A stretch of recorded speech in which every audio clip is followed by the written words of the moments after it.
এদিকে আন্তর্জাতিক অপরাধ ট্রাইব্যুনাল আইন সংশোধন করে অধ্যাদেশ জারি করেছে অন্তর্বর্তী সরকার। এতে কোনো রাজনৈতিক দল তার অঙ্গ সংগঠন বা সমর্থক গোষ্ঠীকে শাস্তি দিতে পারবে ট্রাইব্যুনাল। শনিবার জারি করা অধ্যাদেশে বলা হয়েছে,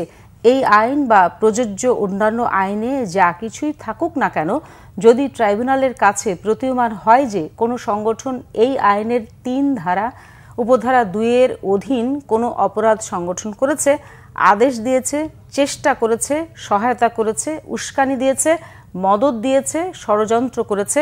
সহযোগিতা করেছে অথবা অন্য যে কোনোভাবে সেই অপরাধ সংগঠনে সহায়তা করেছে, তবে ট্রাইব্যুনালের ক্ষমতা থাকবে সংগঠনটির কার্যক্রম স্থগিত বা নিষিদ্ধ করার, সেই সাথে সংগঠনের নিবন্ধন বা লাইসেন্স স্থগিত অথবা বাতিল করার এবং এর সম্পত্তি জব্দ করারও বিধান রাখা হয়েছে। এই আইনের আওতায় সংগঠন বলতে যে কোনো রাজনৈতিক দলকেও বোঝাবে, পাশাপাশি দলের অধীনস্থ,